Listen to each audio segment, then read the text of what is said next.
Welcome to Wiki Bearings, where we dive into the worlds of engineering excellence, from the automotive marvels to the industrial giants. Join us to explore the wonders that keeps the world in motion. My name is Hassanein Alwan, and I'm your host.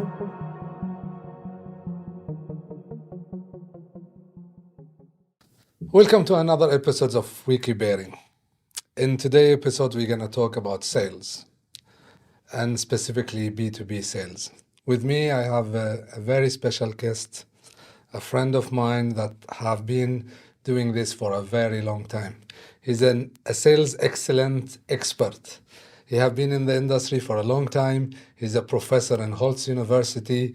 He have been teaching generation in terms of sales and sales training. Welcome, Ramez Helou. Thank you, Hassanein, for having me on the podcast. So, when I think about sales, somehow you come to my mind.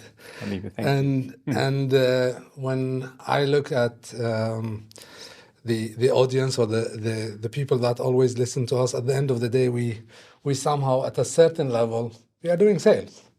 Of course, we try to add value. Of course, we are selling maybe technical products, power transmission, automotive, industrial. But at the end of the day, we are somehow in the sales or in the management, we are involved in some kind of sales.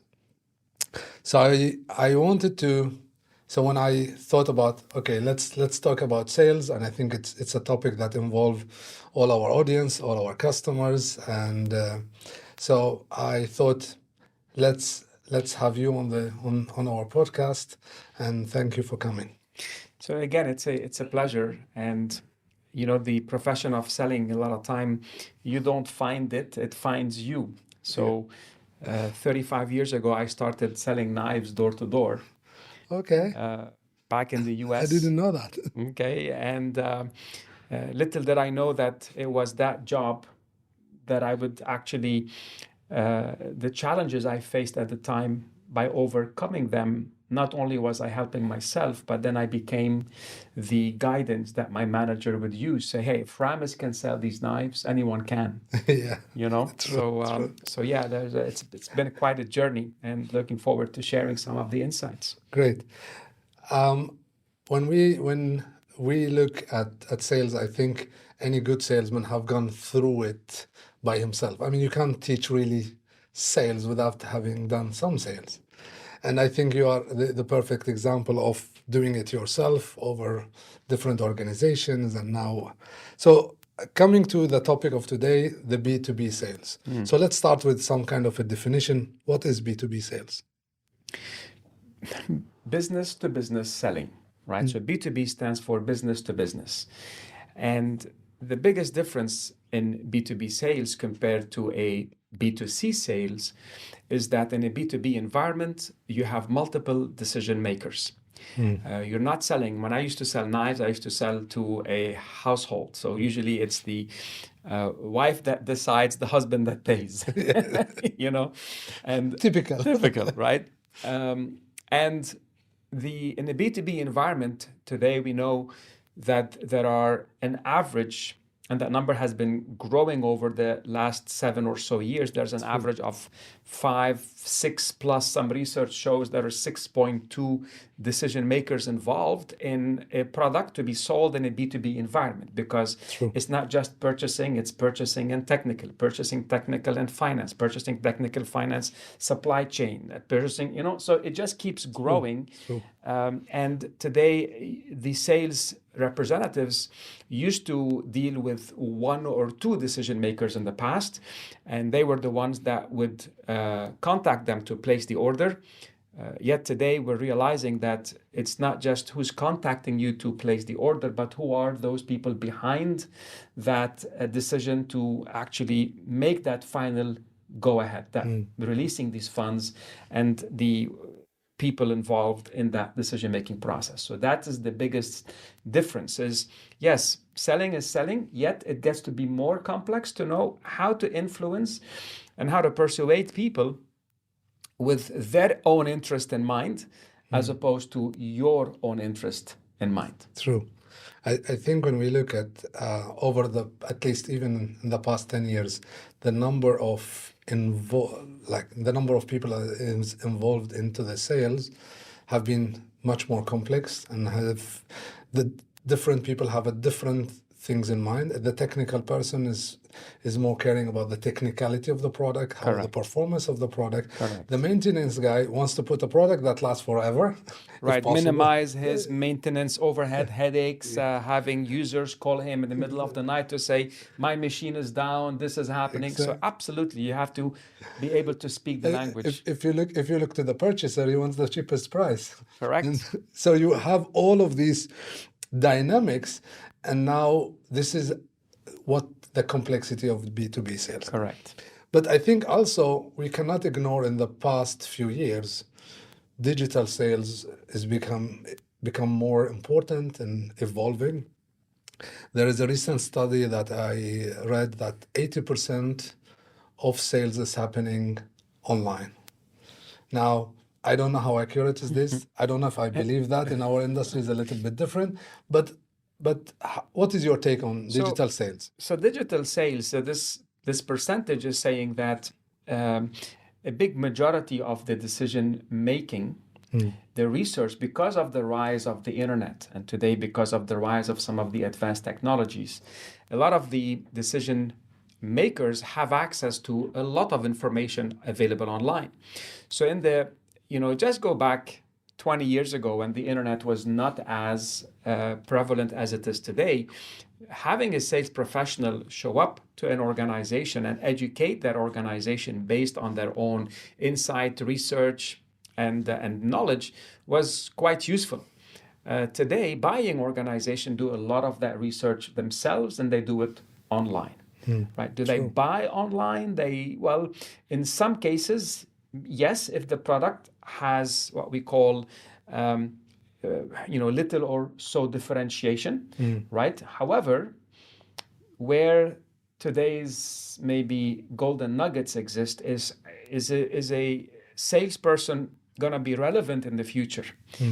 And the answer is no if what they're selling is a Me Too product, a Me Too service. If this is what you're selling, then someone's not going to need the seller anymore, because they can go on Amazon, you can go on Alibaba, you can buy all these things. But in B2B sales, there's still an element of education. You need to find a way to educate your customers. You have to find a way to tailor that approach to that specific decision maker, and at the end engage with them in a value-added manner. That is the only reason why any decision maker would want to give you time.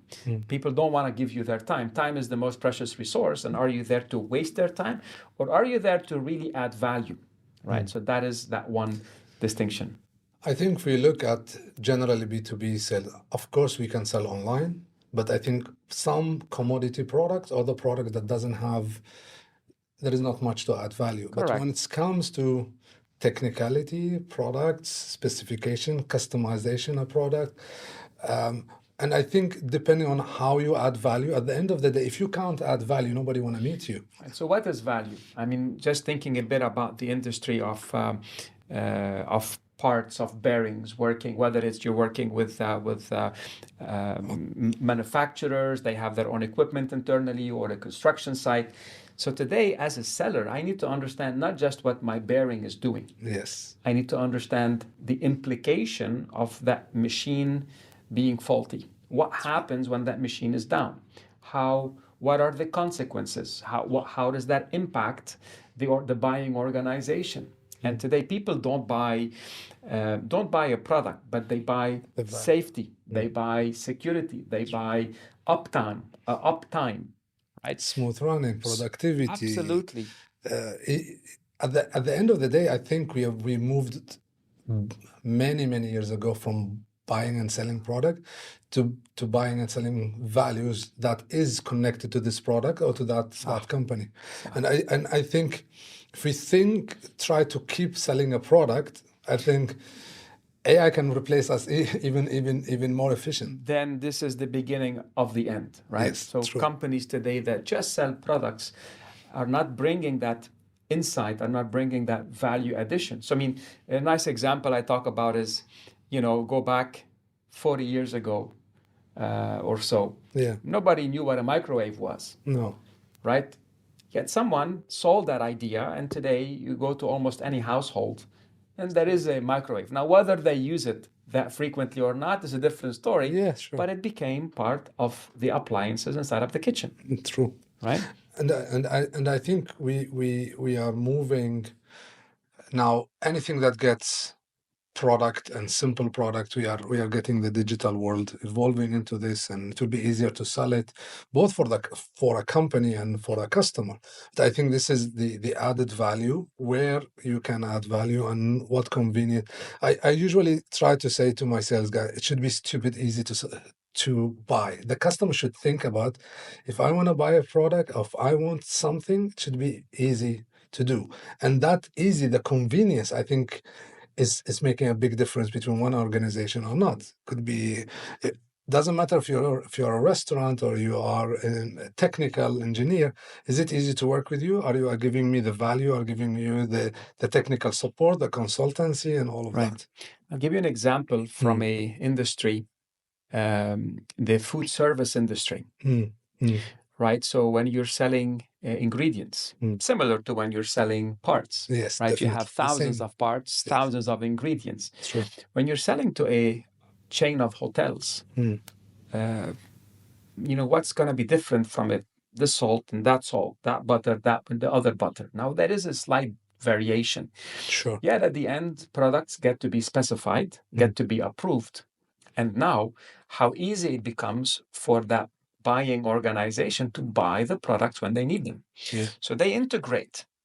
There is a certain level of integration which makes dealing with the sales professional completely irrelevant. So today, the purchasing, the procurement function inside of these hotels, who have access to this integration with certain suppliers, certain systems, Vendors, yes. are able to place orders without the need of a sales professional. Now, what happens, right, in a world where you're bringing in products that might be different, that might be new because of a certain insight. So when you're selling a Me Too product, such automation, such integration makes sense.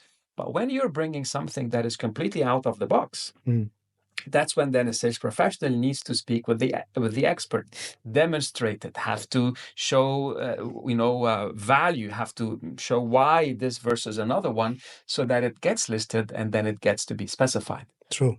I think it's all about how much we can add value to the chain itself, and sometimes the training or like educating the customer can be the highest cost, but also the highest return because of that education.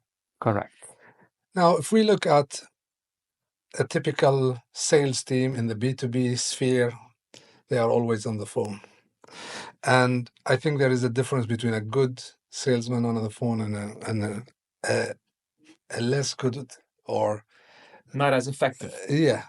If we look at that, I think how much they are preparing before they pick up the phone. And I think we have discussed that also, that they pick up the phone and they warm up with the customer, and then we have a disaster. So how important is it to prepare before going into a call? Well, it's the same level of importance that a Olympic athlete would prepare before having a go at a race or having a go at an attempt at a certain game. I think this is good to listen to. Seriously, the concept of how do the best get better, whether it's in sales, whether it's in sports, whether it's in anything, it has to be by practice, by practicing the right approach, by practicing the right technique. Right? We were also talking about karate, right? Sure, yeah. Practicing the wrong technique gets you nothing, but practicing the right technique gets you far. Gets you far. So then there are elements where someone can practice by themselves. They can practice with a coach. Someone can observe them, give them feedback, give them certain adjustments. So again, how critical practice is, it is very critical. And for sales professionals, so there are maybe a few things you practice. So first you got to do your research about the customer. You got to understand, the WIIFM, what's in it for them, what's in it for me, which is them.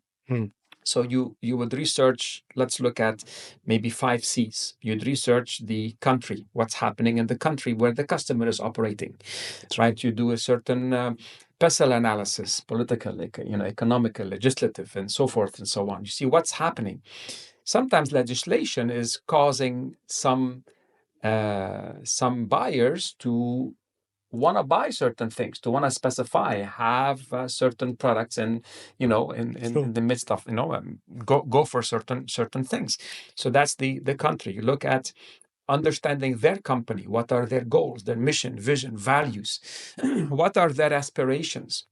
Right. In some occasions today, looking at CSRs, looking at sustainability. These are things that is coming to the picture. That is coming.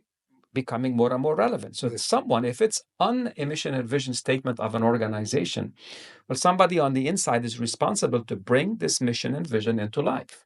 So if your products are more sustainable and you're not aware that this is actually the direction the companies want to go in, then you're missing out on a potential selling proposition. True. So look at the country, look at the company, then you look at their customers, their consumers, and their competitors. So who are their customers? Who are the consumers? So of course, the customers is who you sell to. The consumers is who buys what you sell to them. Yes. Right. So maybe in a McDonald's scenario, the customer could be the mom, but the consumer is the child who buys the child's kids meal. Right. So the mom today is becoming more healthy. She doesn't want the Coke, and that's why we've seen juices being introduced in the menu. We've seen healthier options for children as opposed to other things in the back. So, and then who are they competing against? So you got to understand why should they give you their time? So if you don't have that bit of research and understanding, you will definitely be rejected, because today customers don't have time to waste. So whether you utilize, sorry to interrupt you, that research in prospecting. So if you're doing cold outreach, right? I've seen people connect with me on LinkedIn, and then next thing I accept, and next thing they're trying to pitch me something. They don't know who I am. They don't know who I am. It's like, Habibi, I'm sales consultant, sales speaker, professor, right? You just don't do that. You just come with Don't do that on me. Don't do that. It's like, who taught you how to sell? So they're like violating the first rule. People buy from people they know, like, and trust. If I've just clicked, okay, let's get to know each other, what happened to getting me to like you first and maybe and then trust you? Yes. True. Right, liking you is not me, you getting something from me, but liking you is use the law of reciprocity. Give me something, give me a certain some value. Yes, recognize my work. Right, do something there. Definitely. Right? So I know we've kind of chopped this, but then there is the other part, which is okay. Now I've done my research. Do I have the capacity, the capability to actually say what I want to say? So now where people fail is in structuring what they say when they are face to face with customers. And they leave it to chance to come up with the words. Sometimes, I've had I had a key account manager when I worked in Unilever, came to me and said, Ramez, Sharif, this was you, if you remember. We were in the car after a meeting. He said, you know what, Ramez, sometimes I have the customer, sometimes the meeting goes as planned, and sometimes the meeting doesn't go as planned. Now I was with him that time, and it was okay. I said, Sharif, tell me, do you follow the scripts and the different templates that we shared with you? He said, sometimes I follow it, sometimes I don't follow it. I said, well, here's your answer. If you're not following, if you have to think about what to say, then you'll be hesitant. Then you will not show confidence. You'll show lack of confidence, and then you'll be derailed. The customer is able to sense your confidence right then and there. I think the moment you hesitate over the phone or over meeting, you already showed that you are not capable. And I think, like, I started in technical sales and and even until I was, after almost 20 years in sales, I will not pick up the phone without knowing what I want to know and preparing myself. Even I rehearse with myself loudly before, and if you don't do just if you just pick the phone, things would be very, very different. You leave things to the chance. You may or may not. You may be. You leave it more to the luck than rather to to what could you really. And I think with today also world is that we are all busy. We want, if we pick up the phone, we want to hear what is relevant to us, and we want you to add value to me. Not, I don't care if your story is successful. I don't care if your product are in genius product. I care about what is it for me. And this is, we have to look at it from a customer. A customer that picks up the phone, what value are you adding? How much do you know, and how much you can bring that proposition? And as you well said, if we are not ready, if we are not prepared, if we are not, this is where I think you lose your shot. You lose your credibility, and once you lose your credibility, it's very hard to come back. True. Something came to mind when you were describing, and I forgot. It happens. Yes. Yes. It has to do with.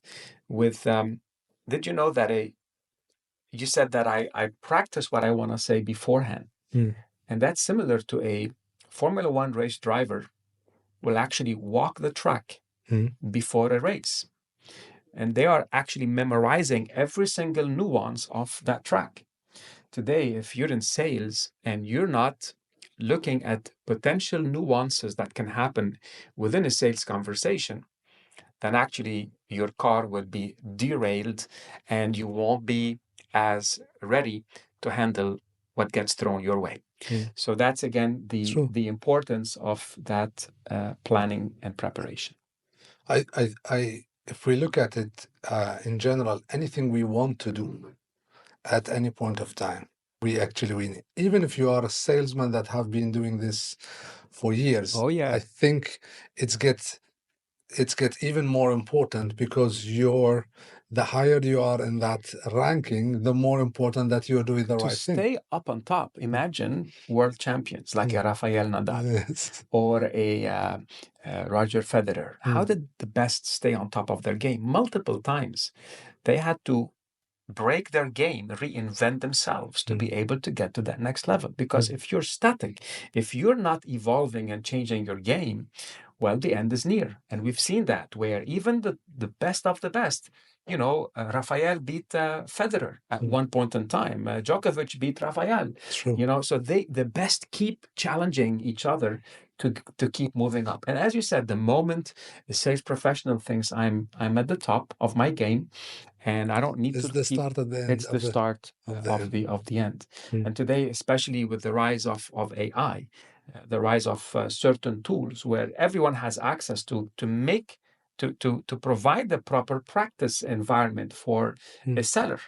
Right? If you're not utilizing these tools, then you're falling behind very quickly. And once this starts, it's very difficult to stop, because then it's like a negative spiral. I'll tell you, I've had many scenarios where clients call me, and they say, Ramez, I just want you to do a little bit of a touch-up for my team.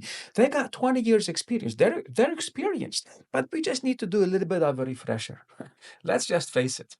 If someone has 20 years experience that needs a refresher, I'm sorry, but they don't have the experience. People have been in sales for 20 years. The way sales have happened in the past, I'm being a bit blunt in here, right? I'm challenging this. People, the way that sales have happened in the past is not the same that sales are happening today. If somebody needs a refresher, it means they haven't evolved their game. They haven't progressed the way that they are that they are providing value. And what they're facing today is enormous resistance. Resistance by who? By their clients. And they're not converting, not closing, and management is sitting paying heavy salaries, and they're not getting value. So the expression that sometimes someone has a experience, has 1 year experience repeated over 20 times, so repeated for 20 years. Well, so they have some experience. I'm not taking that away, but yet today, how much you stay on top of your game. So that continuous, evolvement. You and I believe in personal continuous education, continuous improvements. And I have multiple coaches. Even as a professor, as a business owner, Definitely. if I don't have a health coach, if I don't have a business coach, someone who's coaching the coach to keep evolving, right? We all need to evolve at a certain point. And I think nowadays it's also the availability of information, the availability. I mean, if there is a will, there is a way. And I think having 10 or 15 years of a sales experience does not mean that you can just now rely on it. And in the last 10 years, the whole game have changed dramatically. Forget 10 years. It's been the last 2 years, man, Yes. since this, Chat GPT thing has come live. We look at, just this is a bit specific to our industry. Go ahead. We look at the market in two different ways. We say we have a structured market and an unstructured market. The structured market is big companies. They have a tender, very planned. They know in the coming 3 years we're gonna need this. And this is beautiful. And I think it's a lot of companies try to capture that, which is fine. And I think they need a certain value proposition for this, which is all what we said. They have a very strong structure. But then you have the unstructured market. And there's plenty of those, a lot more of those than the others. We have done some studies with some consultant looking at certain countries and certain industries. In certain countries in the region, we have more than 50% of the market is unstructured. And look at in a very simple way. I will not name a country, but I would say we work with sugar industries in Africa, and there are some companies that they're ahead of their game, well planning. They contact us, they tell us, okay, in the next year we're going to need these products. General bearing production takes 6 to 8 months. A premium brand takes 6 to 8 months. So if you are not telling me in advance, forecast will be done. All of that. And this is what makes us able to do. We based on data, history, we know the customer, we know the market. I mean, we have been for 40 years. But the unstructured market is also a different game. A customer that have a failure requires a different value or a different needs than a customer that can give you that planning and how to approach them. And if you like how you deliver, when do you deliver, what is the kind of technical service, because when things fails, I usually say automation is great, but when things goes wrong, you need technical people, you need the consultants, you need a problem solver rather than just a system. And I think all of these have added a bit of complexity to how B2B sales is. And I think disregard of what industry, I think the complexity is there. And I think in our region, there is more opportunity. There is a lot of opportunity in the unstructured market as well as the structured market. Let's look at the life of a salesman. I mean, when we look at B2B as well, we participate in different events. We have Automechanica, we have different industrial events. And recently I was in a discussion with, I like to do some role play with the salesman. I like to, so I said, what is tell me one challenge that it's on top of your head. And I wanted to ask you this question. Sorry, you're talking to the salesman, or Yes. You're talking to who? You're talking to one of our sales guys. Okay. So I told him, give me one challenge that is on top of your head. Okay, just it doesn't mean to be hard, or just come up with something. And he said, I see how you do, but I'm not sure. Like when we are in an event, you don't hesitate to speak to people, and somehow they take you in a different way. And he said, how can I do that? And I think this is as simple as the question is. I think because in B2B, it's not sales is not always on the phone. There's our events, there's meetings, and so how you approach the customer in an event.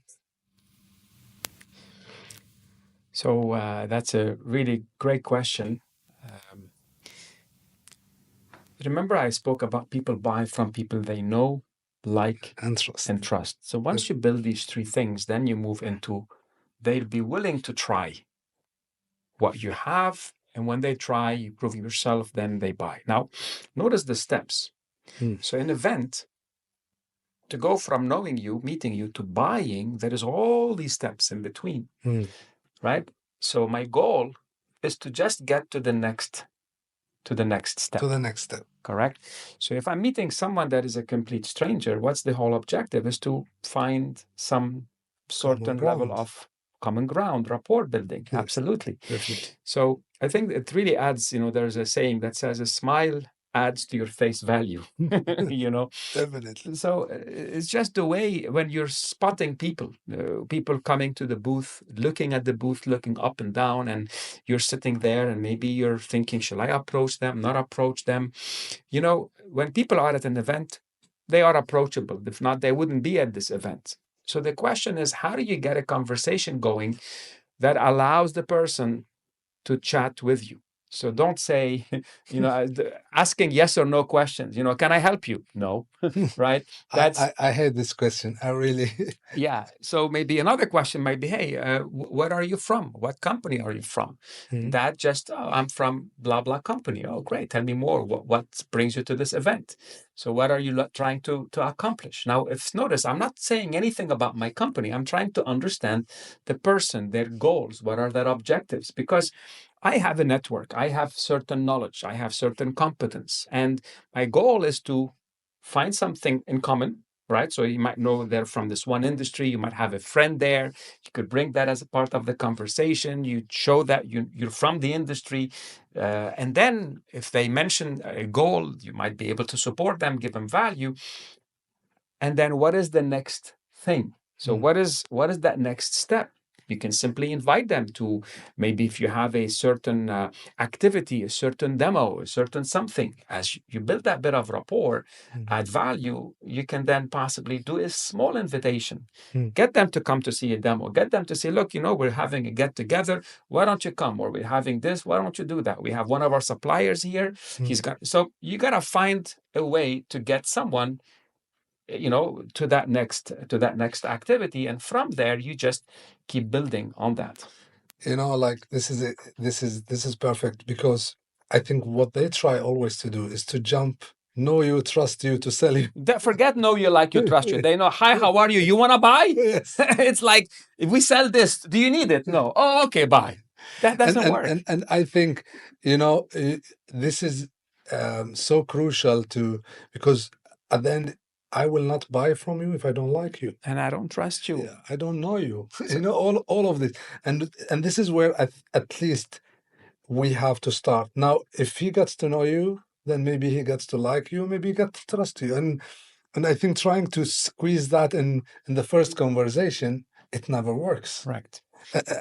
And now an exhibition or an event is one way, but I think when we meet people in general, like, we travel all a lot and so on, and sometimes beside you sits somebody working in an organization, and like I've done so much of sales over, like, in an airplane or in a train. The recent one, so I was in China, and so they have this new bullet trains, and they have this called I don't know, the business class train, which is a nice because once you want to travel 4,000 kilometers, you want to have and then beside me there was a gentleman working for a pump industry in Saudi, and we had a chat, and we got to know each other over this few hours of trip.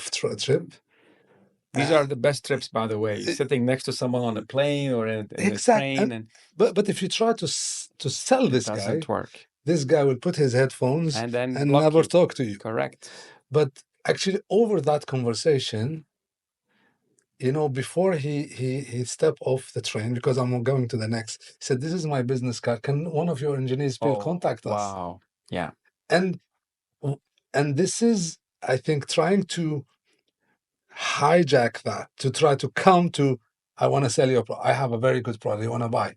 It doesn't work. So that conversation on the train, probably you had multiple touch points, maybe at the beginning of the the meeting, at the beginning of the encounter, you didn't have a very fluid conversation. Hi, how are you? Da da da. Then it started a bit about where are you from, what do you do, blah blah blah, and then really you're in that.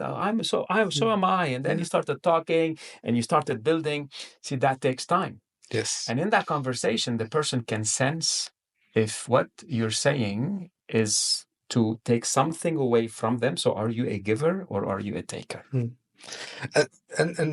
this is why I think a lot of these naive mistakes that salesmen do is trying to go to that take. They're just simply taking. Yes. So I'm sure in that conversation you had some expert knowledge. You gave certain insight. You gave certain cases. You gave certain. It's as if I was with you on the train, right?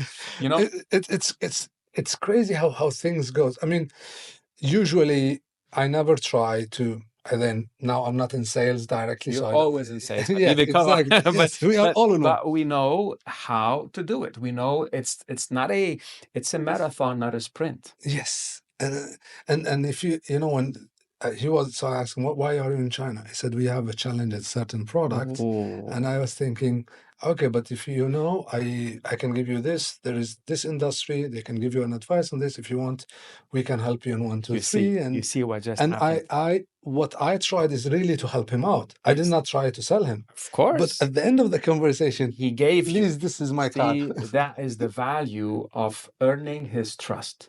So the concept of getting to trust. So there is something called harik, honesty. A is ability. So are you capable? Are you honest? Do you have the ability, reliability, intimacy, and care? He has to be able to feel these things before he gives you his card. Most people say, hi, how are you? This is my card, right? And that is the last thing you want to do. Everyone shuts off. Correct. So again, it's if I can talk a bit about the psychological impact of you being pushy. You release a certain hormone in someone's brain called cortisol. Now, cortisol is the fight, flight, or freeze hormone. So when you're being pushy, someone's brain goes, am I going to fight this person? Am I going to, back off or am I... Definitely. So that's that. The opposite, when you're building that relationship, when you're building this conversation, research shows that when you listen attentively, ask follow-up question on what someone is saying, it actually releases a hormone called oxytocin. And oxytocin is the hormone of trust. It's a feeling that you get that the person really cares, really is listening. And when someone has that hormone being released because you're listening to them attentively, you're paying attention, you know what they want, what they care about, you're giving them advice. Man, you don't have to sell. They actually wants to buy. They want to buy. Yes. And actually think about the word want to buy. You are in a much better position if somebody wants to buy from you than you want to sell to somebody. And then you have to create that desire. Sometimes even in a B2B environment, people think that people buy because of technicality or whatever. Price. Let me tell you, people, this expression that says people buy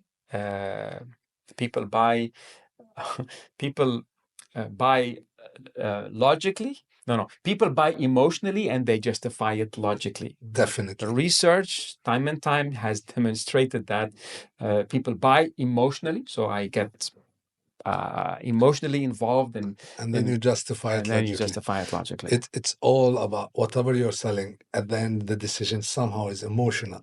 I like to work with you, and then I will find a way why I'm convincing my company to buy because this company is the best company. And buy for a premium, buy for that extra edge. I think if we add enough, again, the value is a big word.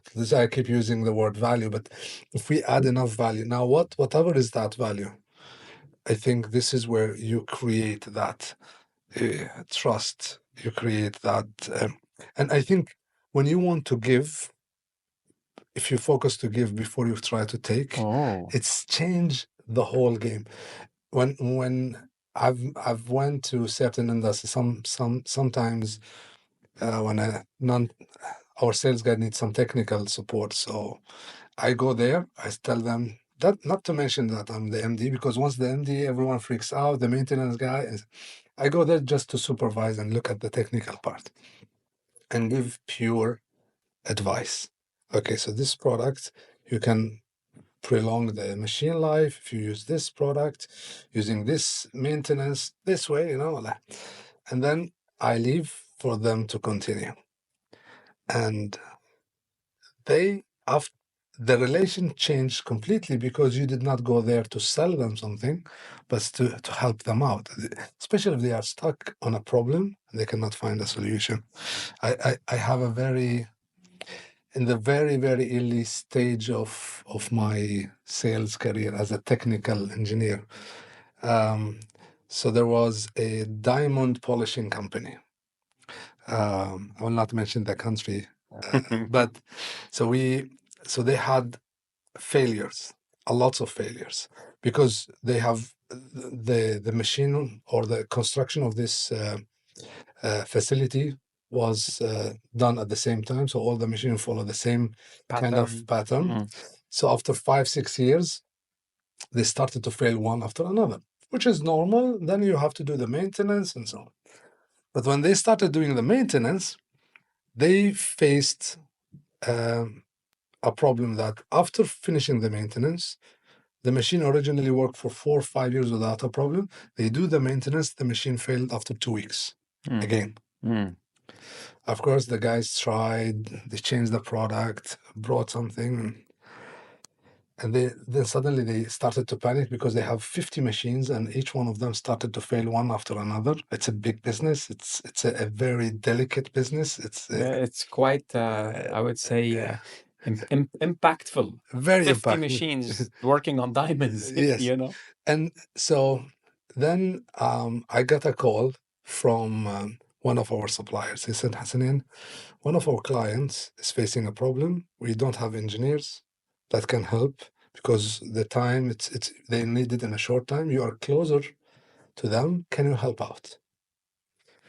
I said, yeah, I'm willing. So we went there. I went there looking at this setup. How do I doing the maintenance? In one day I discovered the issue, and we did one test to one machine to do it a little bit differently, changing a certain product, looking at the technicality, how they maintain.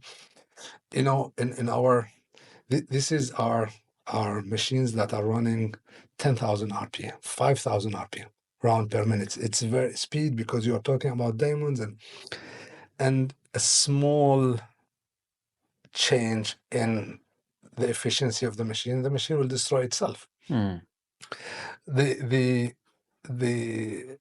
moral of the story, when I gave my advice as the maintenance engineer and the company CEO, he said, we want to work with you. I said, but I'm here just to help. No, we want to work with you. I said, I want you to work with our clients and we will be behind to support. And they signed a 1-year contract with our client just because of this. Of course. And if you look, did I go to sell? Nope. No. And the perception of the customer, the perception of what we have done was changed completely. And I think this is the added value that we sometimes forget, and we think about, okay, I have this at this price, please buy. And if you say no, I can give you discount. And this is how sales is happening, and this is why it's not sustainable. I have another question, which is somehow related to what we were saying. Before you go into that question, this is a beautiful example, Hassanein, and there is a law out there called the law of reciprocity. And you said that before you take, you should give. And it's actually been written about in the famous book by Dr. Robert Cialdini, The Six Laws of Influence. One of them is the law of reciprocity. Giving, expecting nothing, right, is only how the law of the universe works. It's only a matter of time before the person would want to reciprocate what was given. So in this case, you're giving, selflessly, right? Went there to simply support because you've been asked, and you saw the impact of that. So again, one of the famous quotes out there by Zig Ziglar, which talks about, in order to get what I want, I have to give somebody what they want first. If you look at the definition of a customer in Webster, the Webster Dictionary, you can read it. You can Google and check it out. It says a customer is somebody who is under the protection of another. So a customer is somebody who is under the protection of another. So which means you as a seller, a customer is under your protection. You as a seller, in this case, that customer, you are protecting him. You are giving him support. You're giving him advice. So at the Academy, we have this as part of our DNA, where to sell is to be of service to another person. To serve them is to put them under your protection. So you got to know more about the customer's business than they know about it themselves, thus becoming that indispensable value add. If you're not an indispensable value add, then you are indispensable. So you are dispensable. Sorry, so they don't need you in that process. Like we definitely time now, 10 years from today, I think time will change and evolve a lot. But let's look at the past few years, at least looking at the digital transformation, looking at calling, keeping a good customer relation or on distance. How to maintain a customer relation that you are meeting maybe once or twice a year. So, well, what is a relation? What's a customer relation? A relation exists because of commonality, because of common goals, because of certain objectives. Whether these are business objectives, personal objectives, is finding these commonalities. So if you have the luxury of meeting a customer once or twice a year, that's a blessing, because today in our global economy, sometimes you don't even have the chance to meet them. Right? So you have to do a lot of work. So again, you have to understand where are they along the buying cycle. So from awareness to liking to trusting to them trying and buying. And the key is how do you continuously add value to your clients? So if you're going to call them, if you're going to reach out to them, today we are in the knowledge economy. So what research, what insights are you going to bring to your customers to even open your email, to even want to answer your phone call, to even have that conversation? So always find a way to give something that is of interest to them, is of value to them, and watch how eventually they will be there. I'll just give you an example that happened to me today. I have a client that I worked with for a period almost of 9 months back in 2018. I helped set up a lot of infrastructure within their sales department, building trainings, building leadership programs, and putting certain KPIs. Now, the beautiful thing is that company has done extremely well, and they have a lot of these initial 7 or 8 people I worked with have now become department heads. They have people under them, right? And I have been in touch with that organization since the time I stopped being in touch with them. So I'm not visiting their premises. I'm not in touch with them on a regular basis. I'm in touch with the owners. They're invited to activities, to events. You've even attended some of my events. So I create these touch points to keep that front of mind, to keep the academy front of mind. So when the need arises, which happened this morning, the client called me up. Right? It didn't happen by mistake. over the last 8 years now, or 2018, 7 years or so now, right? That continuous touch points. I was invited to the wedding of the nephew, right? So I was there, and so again, and it's genuine, it's sincere. So that's how, when the need arises, I was the person front of mind. You are in their mind because you have given something of value during a certain time of period. And I have maintained that relationship, not because what am I going to get today? It's I know that again, if eventually it will pay off. Eventually it will pay off. Now, do I spend a lot of time on these activities? Look, I have one event, and in our case, we do a public program, and I invited them, right? So I give some complimentary seats. Cost me almost nothing. But then the goodwill that gets generated, the referral, the recommendation, it goes without saying. So if you're selling with a client that is remote, you're not seeing that client, and you're thinking, I need to build that relationship. You and your company need to have programs and systems in place that actually get the customer to interact, to engage, and then to see you as the go-to supplier. When the need arises, then they're there. We're working with an organization where we've mapped out their buyer's journey, and we found that one key element is to invite the customers to the premise and to do a lunch and learn, to do something, which get them in. This is a interior design and interior fit out organization. When you go to their offices, you get to really see the quality. But if you just talk with someone on the phone and they don't know you, they could actually be very price sensitive. But once they come to their own offices, they will understand the difference. They are going to have a complete difference. So we decided to see, well, how many in-house meetings and in-house, let's say, how many people they can bring into their premise.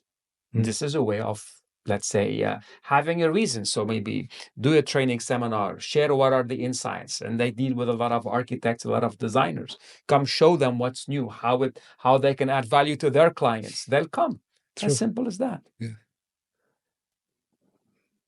If we look at sales in general, we cannot deny the growth of online sales, e-commerce.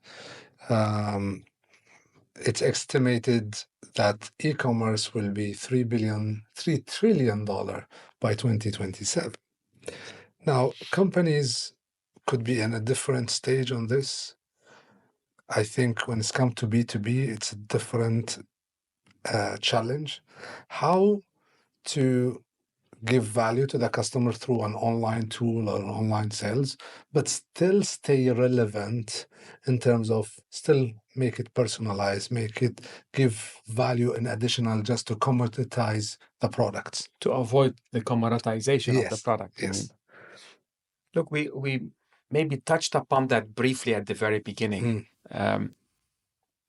What comes to mind here is always about, again, the WIIFM. And today, if you talk with clients, you interview clients, you understand what are their goals, what are their needs, what do they expect from the online platform, what do they expect from you as a supplier to share with them, to give them. I mean, not to go very far, today you go on Amazon and you buy, let's say you buy a microphone, and you might tell you people that they bought this microphone, bought a certain equalizer or mixer or headsets, or so they know through simple data, through simple algorithms. If this is what you like, there's chances that you're gonna also like these other things. It actually works. It works because someone is taking away that burden of you thinking. So today, it's about realizing how can I add value to my client without being disruptive, or without being not disruptive, interrupting, or being disruptive to their moods. Right? Is what you're doing adding value or not? So the question in here, who is going to go on the site? Who is on the site? If it's technical people, if it is people that are maybe not as technical, maybe people that are in purchasing. Yes, there is a concept in purchasing called the TCO, total cost of ownership.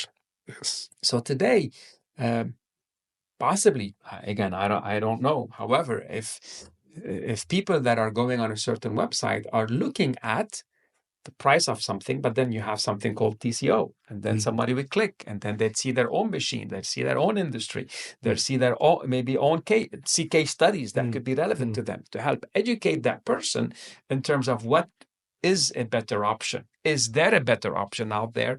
Then, of course, let them have the option to talk with a live person. And now we're able to a lot of time people don't want the pressure. They don't want to be responsible for making the wrong decision. True. Right? So as much as you can minimize that, you're adding value. Look, this is my insights at this moment, yet this is coming from years of experience and listening to the voice of the customer, listening to what the customers want. So for me, it's understand that, have a deeper understanding, and then be able to provide that value that customers are looking for. Great. I think when we go to some technical product, a bit technical product that you need to help the customer understand, you want to help the customer understand the value of this product, and sometimes I like to listen to how the sales guys do their sales pitch and so on. And I think sometimes it goes on to the features of the product. Okay, this product is this size, this, and I personally think that doesn't sell. That doesn't sell.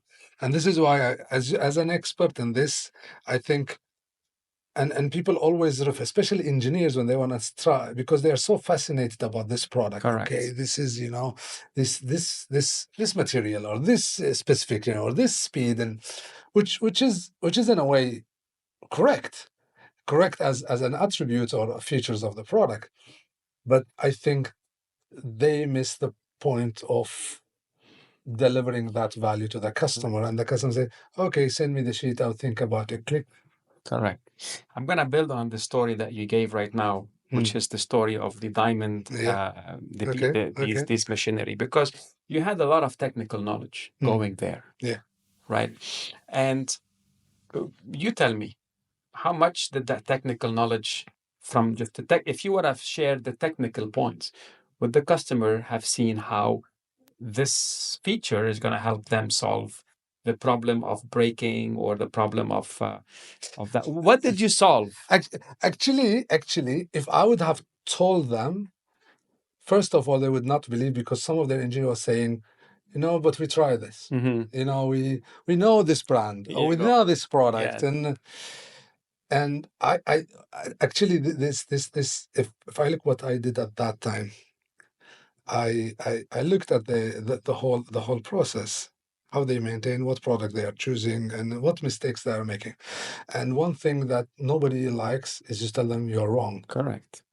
And I had to to look at it the whole way, and I actually did an example of how we should do, rather than telling, okay, you're wrong, you did this, because nobody wanna, even the most professional, they don't want to be wrong, but showing them how things are done. And later on, it's like when you go to a doctor examine you, and then they give you an advice and maybe a prescription. But if you just try to take the prescription, you think, but this is not, what is this? And I think that story and how you deliver the value, it's more than, at the end, the prescription is the product they're gonna buy, but how it is done. And I insisted that I will not reveal the findings until I would have the CEO, the technical, and the maintenance, because it felt to me, I would speak to one of them, it will not deliver the value. Yes. To until, so I had the three different stakeholders, because they have to understand there is some changes have to be done, how the maintenance is done. They have to, the technical guy have to understand the technicality, because he's actually was buying the wrong product. There is a very small difference, but one is for a certain speed, another it's the angle and so on. So that, and at the end, the let's say the CEO have to understand that he need to improve here and there and keep this cohesive, because at the end the purchaser will not agree maybe on the specification and all of this. And I think bringing this before the product, at the end of the day, that prescription what I give, okay, we should buy this product and done this way. And if you look at the end, I suggested a type of bearing and a type of grease. But if I would give it on the phone, nobody would even Look at believe it. Yes, because it's then what are you selling? What you just did there is called you get their buy-in. Mm. You basically shared with them and looked at their pains, right? So again, the specifications are one, yet you understanding the problem, understanding the impact of the problem to the different stakeholders. So the CEO wanted the machines up and running. You want the productivity. He want the productivity, right? The technical person doesn't want to look bad, right? So you were very kind to kind of making him realize there's a slight difference. It might look the same, yet this is what it is, right? And the purchasing basically was given the okay by the CEO to say, look, man, it's okay. This is not the big, if we're going to save money, it's not going to be here. It's going to be somewhere else. Get the damn thing. You got my blessing, So basically, you help them come together to realize it's not just about the features, but you got the buy-in for them to actually get that thing resolved. So going back to features tell and benefits sell. And it's not, so there's a big thing, it's called the so what. A lot of technical people who are technical, tell me about it has this amount and this amount and this amount of RPM and resistance. And I say, so what? Well, if you're the engineer, if you're the maintenance, so that you won't have to have the CEO give you a call, say what's happening with the machine. So what? So that your machine can produce these widgets so that you can sell them. So what? So that, so there's always this so what that many of the decision makers need to hear. So do you know what is the so what? So always put yourself in their shoes and neutralize. Sometimes you could be so much into the features or the features of the product because you know that this is what makes it work. Habibi, great. Talk about if it works, so what? What happens if this makes it work? So this is the feature. It does this result so that you can get this benefit. That's highlighting the benefits. That's the benefit to one person. It's different from that of another person. So it's simple, yet we sometimes have a difficulty in listening to what the customer actually needs and wants. And that's where we don't know what to say as in our offering of a solution. I when you said simple, I had a coach one time tell me business or technical sales is simple but not easy. And it's true because I think, yes, the steps are the same step if you're selling a technical product or not a technical product. You have to deliver what is it for them. I tell you, many of the organizations today I serve who have technical products, right? So I have one of our clients is they sell stainless steel drainage systems. Okay. Right, a stainless steel drainage system, aluminum. Yeah. Right, very expensive. Right, but aluminum is very durable and very hygienic and very heat resistant and so forth and so on, which minimizes certain flaws in factories. So the sales team is so technically, they love the technicality, but they're missing the point. So one thing we do with such organizations is we actually do what I call consequence product trainings. So what is the consequence of the implications? The implications, man. So many people don't even know the concept of a compelling event. They want to renovate this factory. Why? I don't know. They just want the specification, and they go into specification. Yes. Let's say quotations. Yes. This is this is 20 years ago. Yes. Today, Not anymore. if you don't understand the consequence training. So I was at an event, at a food safety event just last week, and one of the machinery manufacturer was there, and he was telling me, and this is a company, a very huge organization with presence in Asia, in Europe, in the US, huge. Same challenge. Salespeople are very technical, and they have an issue with technical sales training. So the technicality. So understanding this implication for technical salespeople can be quite a revealing exercise that allows them to then see the light, see what the customer is seeing, not what they are selling, what the customer sees and what they're selling. Yeah, and what is the value for them to buy it or not to buy it, and then delivers that value. Correct. But when you look at technical sales, it's usually, as you said, it's a marathon, not a sprinter. It sometimes goes into cycles, months, implication, specification, a tender, and usually I've seen that the salesman is very interactive, very engaged, but how do we keep the customer and the sales engaged in a long cycle of sales? And I think this is lots of companies are challenged by this. When a cycle of sales takes 8 to 10 months. Forget it. Sometimes it takes 3 years if a factory is being under production and getting built. Yes. Correct. So again, it goes back to having that long-term perspective. Organizations have to realize if opportunities are going to take a longer period of time, are they willing to go for those opportunities?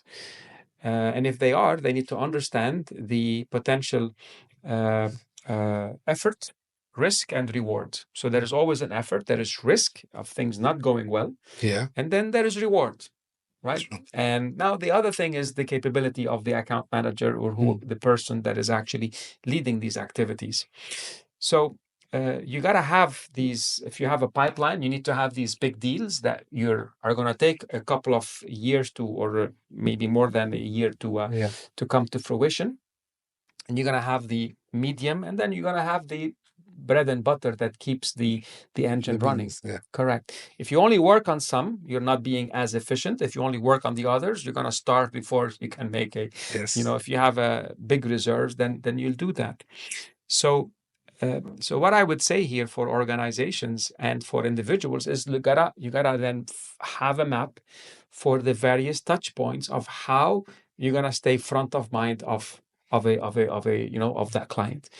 So what value are you bringing? So again, in such a technical field, you have to be seen as the authority.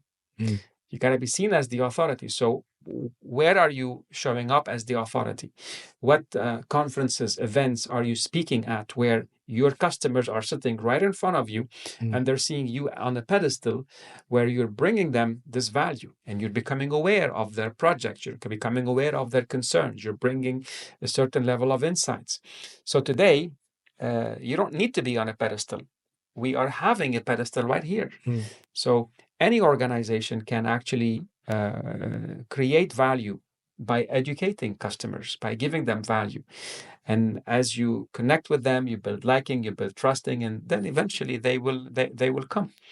Right? They will value what you're doing. 100%. So just map these stages and then see what are you doing to become visible, to build liking, trusting, and then get them, then be with them in the entire process. In some occasions, you know this very well, you sometimes go into technical drawings, you go into design, you go into certain things.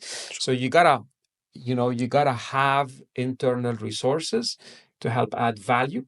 A lot of time you do mock-ups, you do certain things, you're spending all this time, effort and energy. And at the end, if you are closer to the customer throughout this journey, and I'll give you here another case study. We've had scenarios where with this one organization, they've worked with that company on. They have multiple different factories, so they've worked with the company in factory A and then factory B.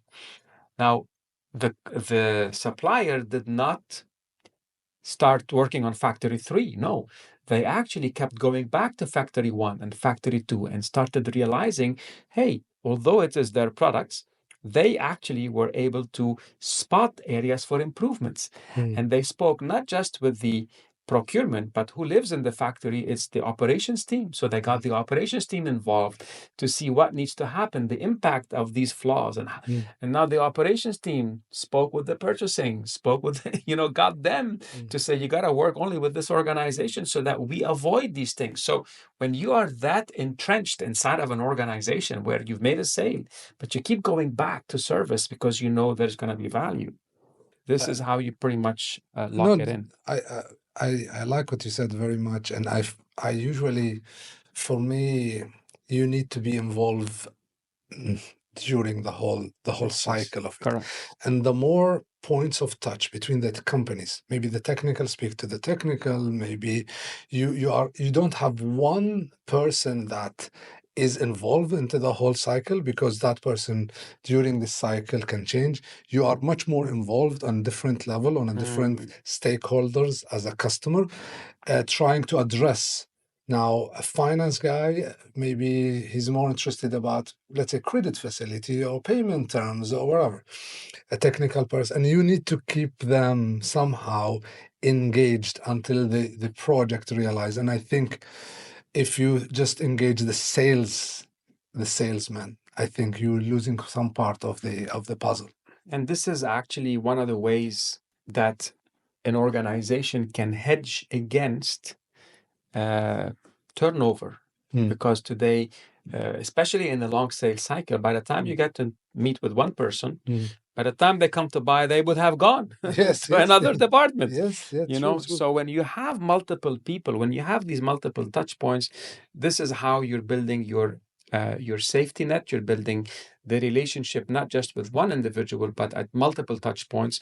So the organization knows who the Academy for Sales is, who Mineral Circle Bearing is, who whatever, and they know the value that you bring. So in the case of you and the diamond, they knew who you and who your suppliers are, and you met with all three people. So next time they have a potential, or if the neighbor of the person is another owner of another factory, guess what? He's gonna. Actually, this is many times how we get new clients. Absolutely. Similar problem appears somewhere, and then the referral happens. Now, studies shows that to gain a customer cost is 5 times more expensive to regain a customer that is lost. And hold on, say that again. To regain a customer that is lost. It's 5 times more expensive. Okay. Now, how to come back to a customer that you already lost? We can call it dead customer, or customer that is not anymore engaged. Call them maybe aged accounts. So customers that stopped buying. Customers. Yes. Now, a lot of sales guys struggle with regaining their customer, or a lot of companies are struggling of regaining their customer. In our industry, there was a study done by a consulting company saying that 20% of the customer get lost over years, and 20% is a very big number. So how to keep them? How to, let's say, now keeping them is another question, but how to re-engage with a customer that is lost? Okay, I tell you, the body of research that we work with, it shows that it is easier to contact, it's easier to reestablish communication with a lost customer, because they bought from you once. So there used to be a trust at some point in time. Maybe you already have them as an account within your organization. The time needed for them to establish the credit, establish that it might be there. There is a history out there, right? So there's got to be what we call a certain call cycle. We call it a contact plan or a contact strategy.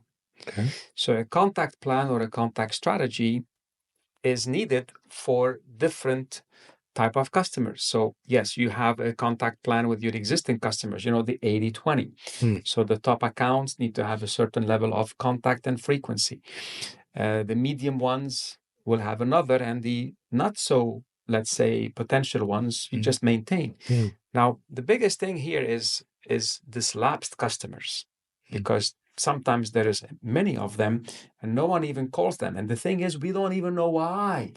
Yes. In many occasions, we found that salespeople, and then I'll give you case studies where we've actually we've conducted programs that are called an aged account program, where we focused on training and teaching salespeople how to call back accounts. And from calling back accounts, they generated leads.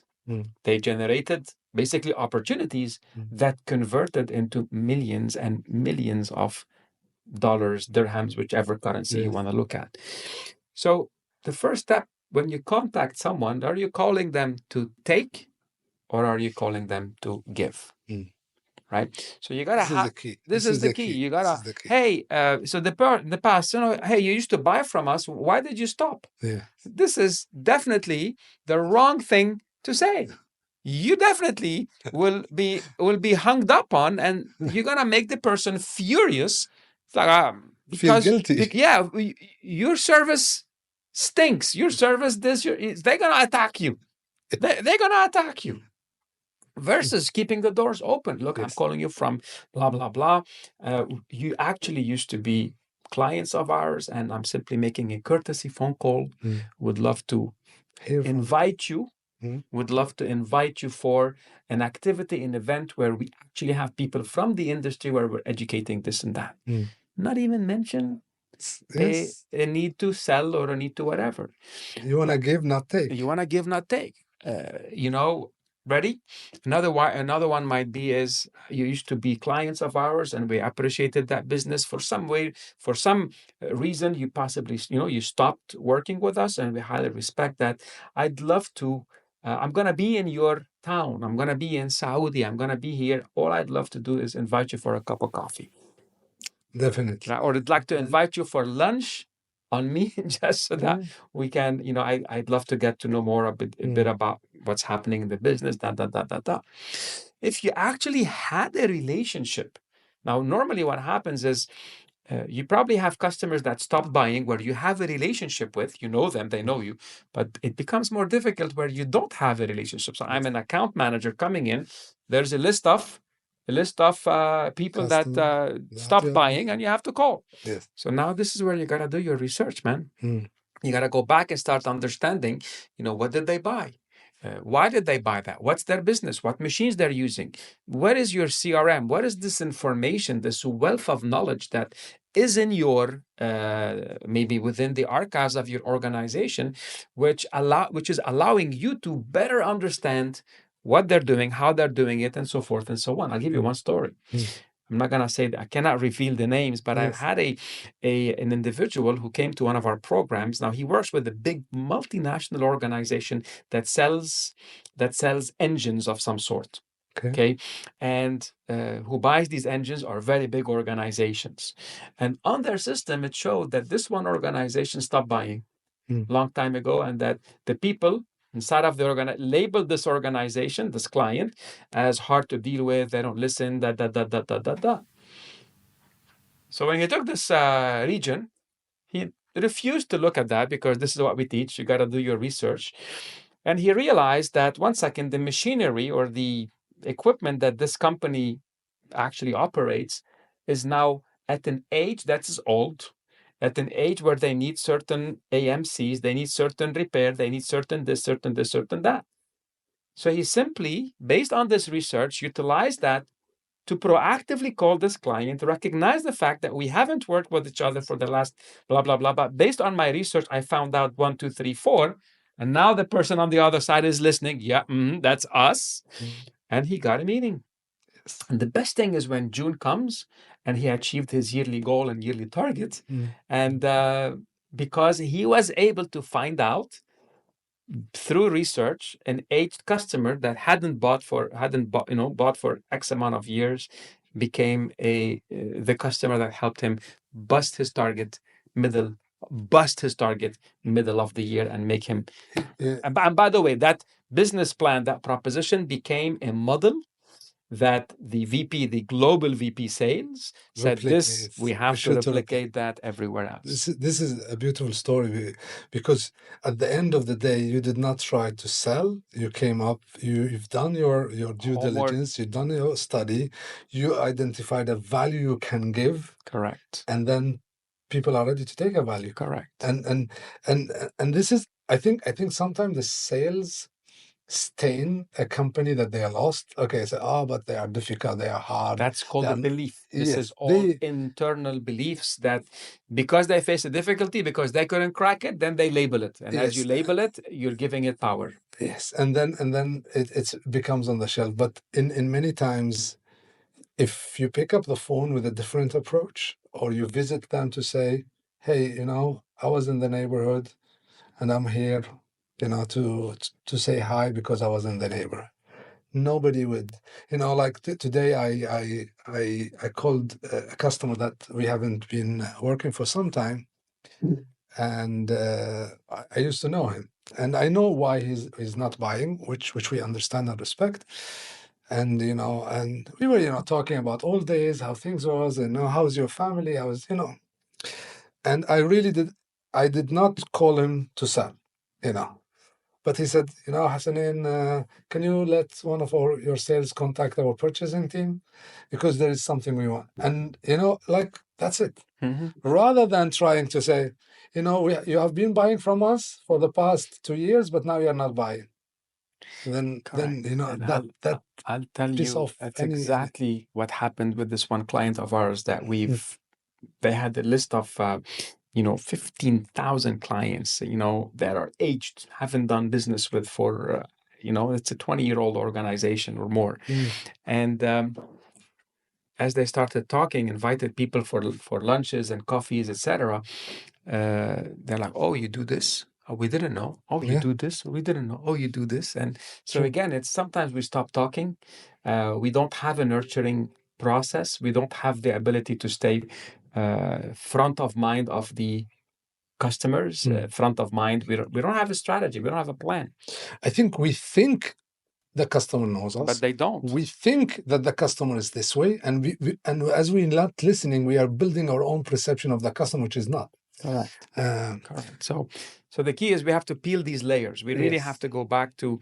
I think anytime there is a list of established or previous clients, to me that's an asset for the organization. And the biggest question is how are organizations, what processes and programs they have in place to actually bring those back. And I tell you, it is 20 times more expensive to get new customers. Why? Because by the time you go liking, awareness, liking, and trusting, that takes time. So 20 times more expensive to find a new customer than to bring back an old customer into the equation. I think the goal is to keep the customer happy and to sustain the relation and the customer. Absolutely.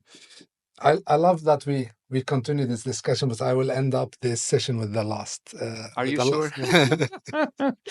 I mean, this is a very rich conversation. Yes, we can spend weeks on I love this, it. Yes, and it's so nice to be able to discuss these things. And I think a lot of our customers have value, but in today's era, we think about AI. Yes, and a lot of AI is reshaping how business is done, how sales is done, and what are the changes in the coming years. Now, we were speaking about something in AI. We had a discussion, and I think AI will have an impact on sales organization and so on. What is your intake when it comes to the sales part? So today, if people, at first when AI came out, and the AI I'm talking about here is ChatGPT, ChatGPT, which then had multiple different variations and evolutions from that, right? ChatGPT and several of the other platforms. Yes. People resisted that. People said, "Oh, it will take away this, it will take away that." Well, if you don't understand the way that this large language models work, then there's a problem, because these large language models are actually allowing us as humans to become to amplify our powers, to amplify our abilities. So there's something called the cognitive load. Even a sales professional, even a sales leader, even anyone, for us to think a lot about, to plan an approach with a client, right? To plan your research with a client.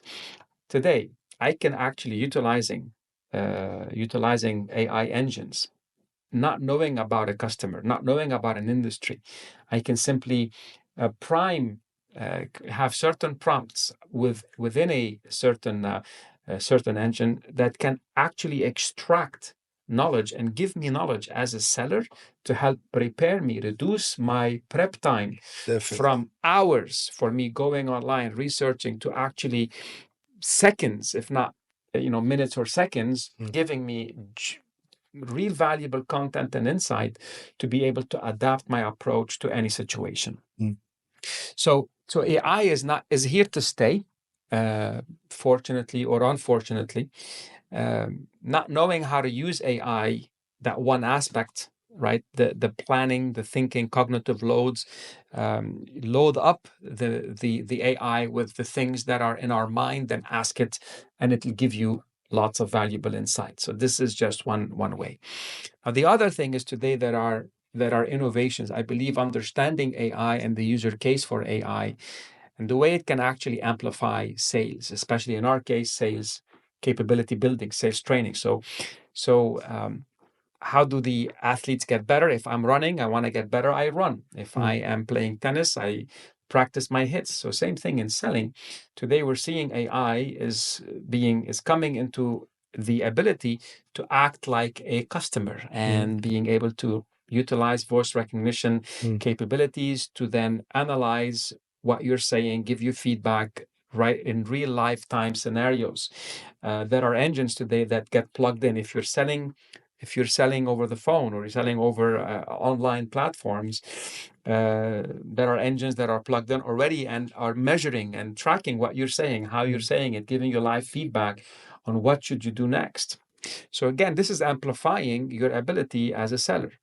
Now, forget about amplifying your ability, but that is actually helping you build the right selling coaching or selling skills, right? So building that right habit and repetition allows the seller to become better. So in the past, you needed to hire a coach, you needed to have someone watch you, listen to you, give you feedback. You can still do that. And today, like generic AI engines give you generic answers, but we have partnered with an organization in the US where we prime it with our methodology, we prime it with our capabilities. So tune it to give you specific insights and feedback. So why I'm saying that is because this conversation we're having today, what I'd love to see is how companies are able to implement these ideas. Now, implementing it with is great. The question is, how do you keep it sustainable? And without the tools, without the infrastructure, it will fail because it will be dependent on a human. Few people, and then when the people are not there. So you really want to build that infrastructure. And this is basically what I see the industry moving into today. It's not just about us standing up, speaking and training, but how do we really create these systems, this longevity within organizations that allows them to operate without us, utilizing proven and tested research-based content that is properly prepped and primed, and helping them drive their capability moving forward. I love it. I was in an AI event, and I like this. So I asked this question to an AI expert, and I said, "Will AI take away sales jobs?" Okay, that simple sentence. Question, yes. Very simple question. I love the answer because what he said, AI will not take your sales job. AI, your job will be taken by another sales guy with AI understanding and AI capabilities. So another sales guy that is using these tools, or another company is utilizing these tools, are the one that's going to take your customer. Correct. Because they are able to work more efficiently, much faster, much more. And this is amplify what kind of job they do. Correct. So there is expectation. Unfortunately, the world is moving at very fast pace. Yes. And we, as a professor at Halt International Business School, we were very fortunate to embrace AI in the classroom at the very, very early stages. Because when students graduate, they're going to graduate in a world that is utilizing AI. True. So if they're not going to be ready upon graduation, then we fail them in their preparation mode. So by all means, a sales professional who is AI enabled will be replacing, because he's amplified or she's amplified in terms of what value she brings to her clients compared to those who do not. Right. So I talk a bit about something called Habibi business. Somebody will give you a meeting, somebody will interact with you because, they like you, Habibi. But after a while, if you're going to go drink coffee with someone and they're not adding value, after a while, you're going to say, Habibi, stop coming. Yes.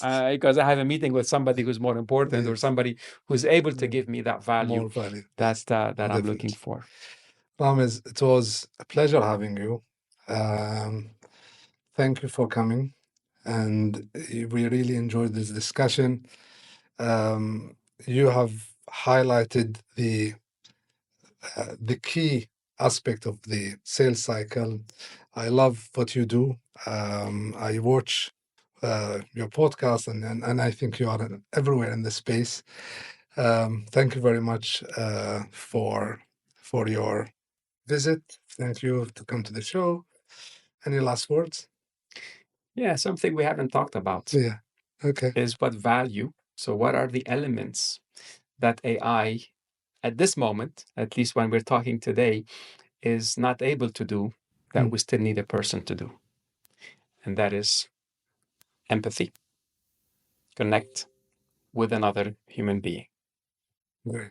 So never forget that that ability to connect, to understand, to really build that empathy. So put yourself in someone's shoes. Put yourself in someone's shoes is gonna always be there. So this is where the ability to be more human, listen, judgment-free, understand, and be able to add value. So we know empathy and drive. The other thing, drive, is your willingness. Remember, I said the customer is somebody who's under the protection of another. So you got to be driven to really give value to your customers, and the customers will be able to sense that. So when you do these things right, everything takes care of itself. Great. Ramez, thank you very much. And for our audience, thank you for your time. Until next time, keep spinning towards success.